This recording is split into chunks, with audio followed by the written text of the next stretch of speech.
check. 1, 2, 3, 4, 5, 6, 7, 8. So, and again.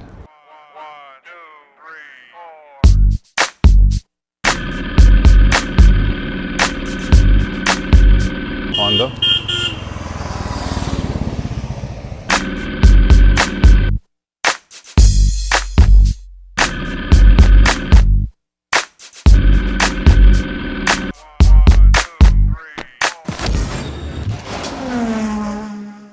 Hi everyone, I'm Kranti Sambhav. Welcome to OD Vlogs. Another episode, another two-wheeler, and this one is a massive one. This is a motorcycle I really wanted to ride from a long time and wanted to discuss with you all. There are lots of stuff to talk about, so let's start this vlog. So the focus of this vlog is Harley Davidson Pan America. And no, this is not the 2025 model. This is still the 2024 model, and you must be wondering why am I riding 2024 model Pan America in 2025. So the point is, this is what OD Vlog is all about. We are planning to ride or drive those products, those cars, those motorcycles, scooters, so which we feel that lots of conversation is still left around those products, and Pan America is such product because when this was launched, most of the riders liked it.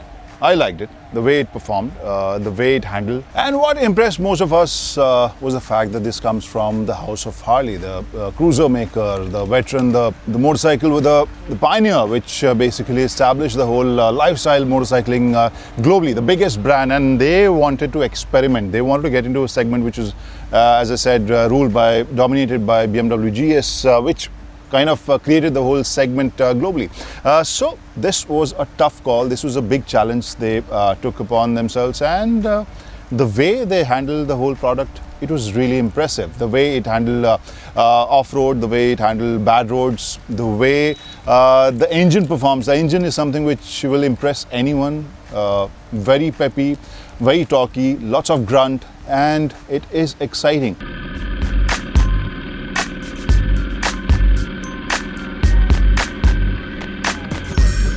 There were a few teething problems, there were a few niggles, and eventually Harley Davidson worked on all of them. One of them I can see, just below the engine mount. So most of us liked the product, we praised the product, and still Pan America didn't sell so much. So I was wondering why this happened. Before I start talking about this product and my experience with this ride, you let us know in the comment section, why do you think Pan America didn't do so well in the adventure segment? So let's take a closer look at this Pan America 24 model. This is the special edition, and this color. If you look at the website, I couldn't find this green, which looks really cool. This is not available in the 25 lineup because you can see all the details on Harley Davidson India's website, which has listed all its products from the 25 portfolio. So this is fitted with 1250cc engine, which produces around 152 PS of power and 128 Newton meters of torque. I think this was the feature of Pan America which we discussed the most. The face, which is inspired by a shark face, I guess. The way this looked was something we started discussing the moment they released their first images from the new motorcycle lineup. Now let's take a look at the front whole setup. This is basically fitted with 19-inch Michelin Scorchers, tubeless tires, 320mm twin disc brake with Brembo calipers, and 43mm inverted shocks. Monoshock at the rear, and this one is 170/60 R17 Michelin Scorchers and single disc brake unit. Now this exhaust looked massive. I'm not a big fan of this design.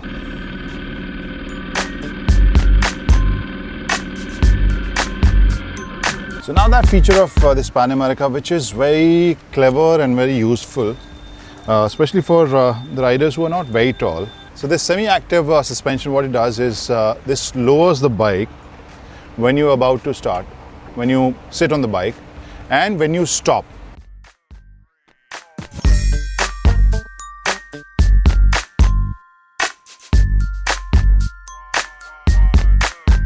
Now this feature kind of makes me nervous because the size is really small, and the way it feels that the bike is going to stand straight. You have to lean on this, and then this slides. So the size of this side stand is something, and the way it moves is something which makes me nervous. I think I'll need some time to get used to it. Let's take a look at this TFT screen, which is a 6.8 inch TFT screen. Very bright, lots of information. Let's take a look at that. Yes. So you can see there's information on Bluetooth phone connectivity, there's a range indicator, then you have this warning sign, that side stand, down warning sign, speedo, odo, tacho, engine temperature. You can see the tire pressure as well. So this comes with TPMS as well. And I'll just press this mode button. So you can see the signs changing. This is road or urban, this is sport and off-road, and you have the option of setting your own choices according to your riding pattern or mood. So you have this option of custom setting as well. Now look at these buttons. You can make up. This one is the heated grip button. Then you can set the speed for cruise control as well, and then home button to go the main setting, the home page, and you have various options for navigating through those information or display on your screen. The one feature which I find really interesting in this Pan America is this knuckle guard, which is basically clip-on. Let's start this Pan America ride. Switched on the bike and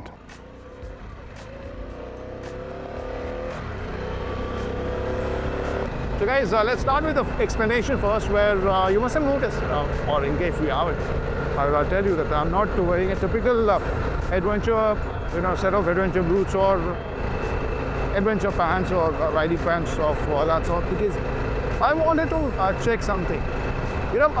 First generation of Pan America, when it came, I rode that in maybe June or July in that weather. And I really enjoy the motorcycle. I mean, I really like the way it handled, it performed.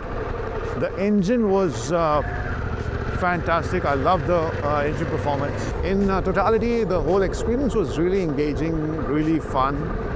But at the same time, that was the product which forced me to wrap up the shoot really. Any big bike would heat up, but this was kind of exceptional, and that was the aspect which disappointed me. American bike, but Indian hot drink, chai break.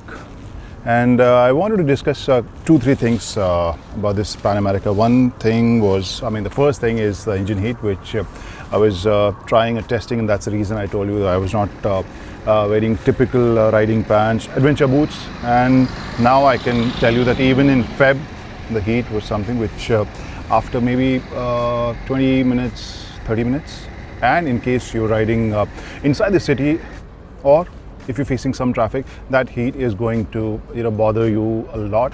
So one thing I wanted to understand about this Pan America, when it was launched, most of the riders, Indians, global, everyone liked this product. I was trying to analyze it. Obviously the product is good, but at the same time we also kind of expected this to be Harley's project, that Harley's trying to understand whether they can get into the GS space or not, but they ended up making a very capable, very potent machine.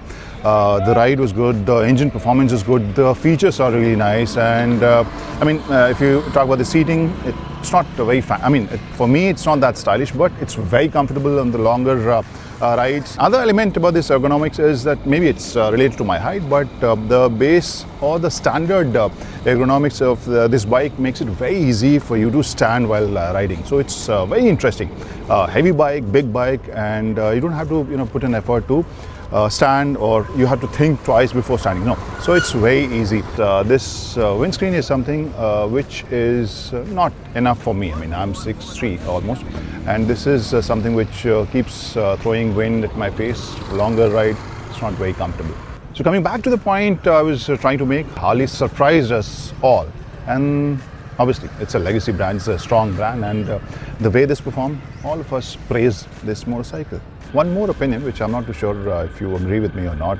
Maybe it depends on basically on what side of the 2021 F1 Abu Dhabi race you are on, that whole discussion, whole debate. Because I remember lots of F1 fans, they were not too happy with the result, but they still said, okay, we wanted a new champion. We were bored of Lewis Hamilton. So maybe that could be one reason why so many riders, so many bikers, they wanted Pan America to challenge GS. Yeah, they wanted a new champion.